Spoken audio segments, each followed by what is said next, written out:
Hello, this is Michele Knight, and this is your astrological update for the week starting August the 20th. Although I feel like Bond, James Bond, because I have got Willow instead of Kiki, who's a bit hot in the sunshine. Anyway, enough about me, back to you. This week is quite full on. It starts off with a cardinal grand cross. Now that brings up a lot of challenges, and it makes us look at soul patterns so that we can finally release them once and for all. Interestingly, yours is something that probably does affect you quite a lot, and it's about your boundaries and your emotions. Being a Pisces, sometimes it's very difficult to pin your emotions down.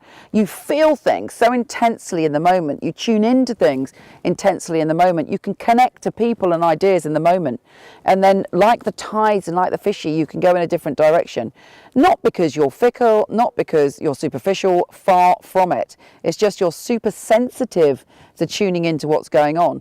And this cardinal grand cross is looking at your relationships, your desires, your obsessions, your hunger for other people sometimes, or your jealousy and your fears and your insecurities, all that stuff connected to your attraction and your connection to other people, particularly romantically. Now, it may be that you notice that there are certain patterns within your relationships that have been reoccurring. Perhaps your emotions ebb and flow. Perhaps you find yourself in challenging relationships. Perhaps you find yourself slightly confused about what you feel for someone or something. One minute it's very intense. The next minute you're not sure what you feel. One minute you have this kind of knowing and connection, almost as if you feel that it's your destiny and it's your past life connection, and the next minute you're not sure. Now, that could be you tuning in to the many multi-dimensional layers that we have on this earth that we can't see. It might be that you do have a past life connection, or it may be in a different dimension you're hooked up with that person and married, but in this life it wasn't meant to be. Whatever it is, being here on the earth, sometimes one has to be practical to evolve in the way that we want to achieve the most. Anyway, this, whatever your pattern is, it's coming to the surface, but you're able to transform it, because at the end of the week there's very, very good news.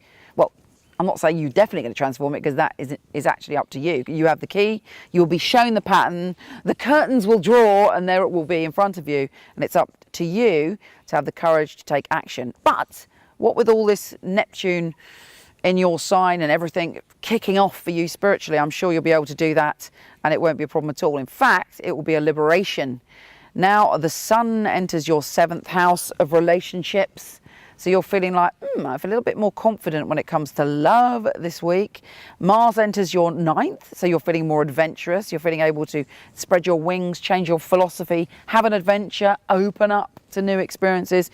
You're quite strong this month. It's about this time of year that you do feel very strong in yourself and very capable of taking on new ideas and new adventures. And if you've got a chance to travel this month, boom, do it. Now on the 25th, we have this grand fire trine where Uranus is in your 2nd, trining Mercury in your 6th, trining Moon in the 10th. You're putting your commitment into yourself. You're able to go, right, it's my time to look at what I want to do with my career, not just my career, what I'm born to do in this world. I'm going to look after myself, I'm going to ground myself, and I'm going to go for it. And it may be that that revelation at the beginning of the week has led you to this place where you have a stronger, more committed relationship to you. Have a stunning week. It's very interesting, and I'll speak to you soon.